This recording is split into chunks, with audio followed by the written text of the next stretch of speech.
get my Snapchat, Ian? I did, Sophia, but we're actually filming right now. Oh, hello, YHS. Welcome to another Clipper TV broadcast. I'm Sophia Emmons. And I'm Ian Grover, and today marks the end of the second quarter and the first semester. Wow, Sophia, time really flies. It sure does, Ian. After turning in those last missing grades, celebrate by checking out the pond party behind KeyBank at 4 p.m. today. Don't miss it. I sure as heck won't, and to kick off the broadcast, here's Nicole Healy with an interview on the upcoming Model UN trip.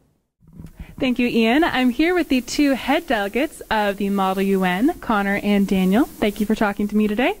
So could you tell me a little bit about how Model UN works? Do you each choose a country, or? So Model UN is, well, depending on 3 or 4 day, essentially academic conference in which you sit in committee with either 10 to 100 other people representing either a country or a person and debate whatever topic they put in front of you. So what are you most looking forward to on this trip? I'm really looking forward to having a different experience than we have at MEMUNC, which is the main Model United Nations conference we go to every year. And as opposed to MEMUNC, which is mostly Maine schools, a couple of New Hampshire schools, we get a Canadian school or two every now and then. But this conference we're going to in New York is a fully international conference. I think there's a delegation from France. There's people from all over the country. And so it'll be really fun just to get a different experience. So what sort of real-world issues are you going to debate? We debate all sorts of issues that run from foreign policy to kind of domestic affairs in a specific country. This year on my committee, which is the Russian Security Council, I'll be debating military reform and civil policy. But they debate everything from health crises, reforms, and policy to foreign policy to military policy. So it really kind of runs the gamut of possible topics. So Connor, what first caused you to get involved with Model UN as a freshman? Well, part of it was just an interest in diplomacy, all that good stuff. But a big part of it was freshman history I had with David Farrington, who was the advisor for Model UN up until this year. And he encouraged both Daniel and I to participate in it, and that really got me going. Right. Do you think that, Daniel, the Model UN makes decisions that rival the real UN? It depends on the year. 2 years ago, we did not resolve World War III, and as far as we know, India no longer exists. But last year, we successfully came to a resolution on the King of Saudi Arabia. Our crisis was he was deposed, so we came up with a solution for that. But some of the smaller kind of non-crisis topics, we do come up with, I think, reasonably good solutions. Thanks for talking to me, and back to you guys in the studio. Thanks, Nicole. Can't wait to see what global problems are discussed. Next, we're going to visit reporter Christian Henry with some info regarding this winter's hockey season. Christian? I'm here with the boys hockey captains Kevin Healy, Mark Brown, and Red DeSmith. Fred, I'll start with you. What drives you guys to get up early morning for practices? Well, whenever I practice, I work really, really hard because what we love on the hockey team, we love going out there Saturday night home games, playing in front of pretty much the whole town. You know, we love that, going out, getting some wins, scoring some goals, in my case, stopping some goals. But Mark, can you inform us a little about the team this year?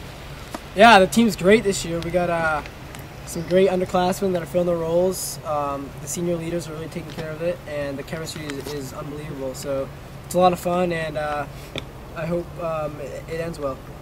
He is sure confident in the senior class. Kevin, now to you. Can you give us a little injury update? Yeah, well, every team goes through some injuries, but I feel like we've had a lot recently, and that we've got that bug going around through the locker room. But we're starting to get healthy, and the season should wrap up quite nicely. Sounds good. Back to you guys in the studio. Thanks, Christian. I know I'll be going to some hockey games this season. Me too.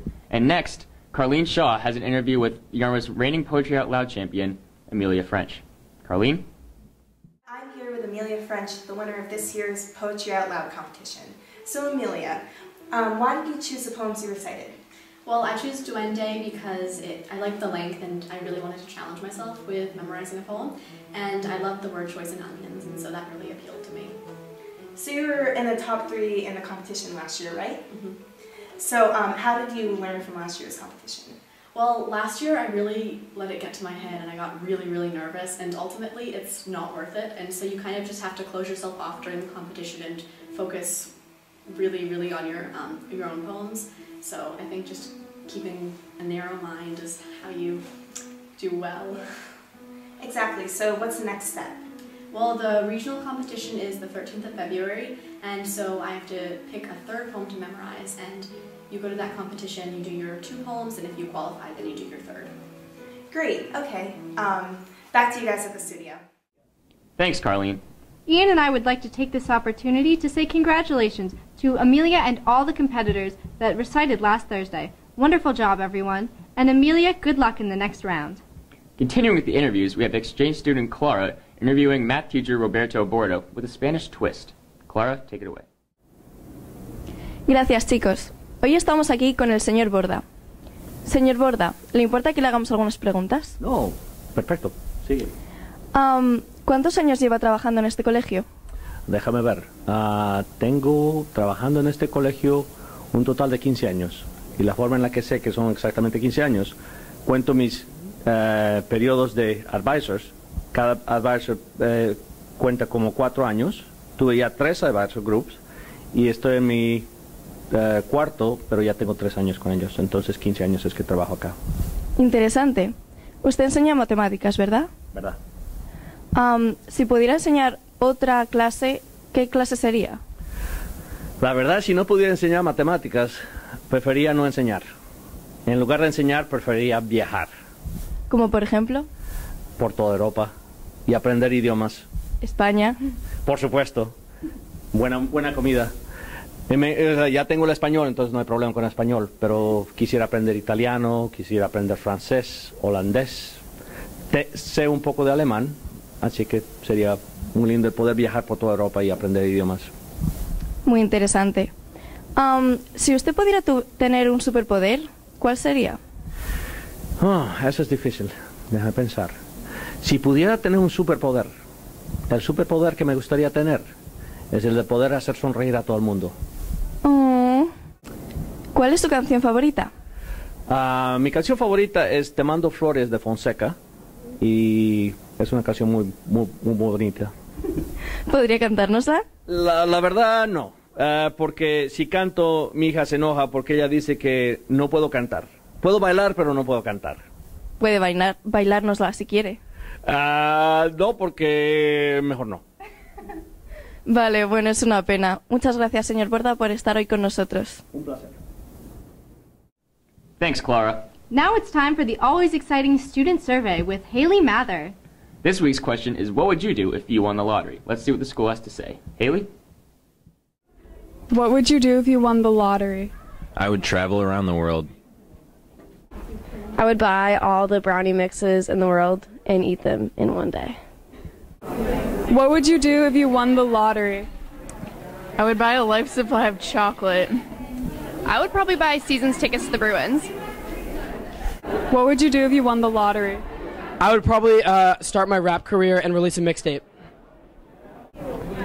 If we won the lottery, we would go on like a road trip across the country. I give it all to charity. That's a very interesting question, Haley. What would you do if you won the lottery, Sophia? Well, Ian, I think I'd have to get a personal chef. What would you do? I'd probably donate all my money to children's hospitals. How thoughtful. Well, on that note, it's the end of this broadcast. Thanks for listening, YHS. I'm Sophia Emmons. And I'm Ian Grover. See you next time on Clever TV.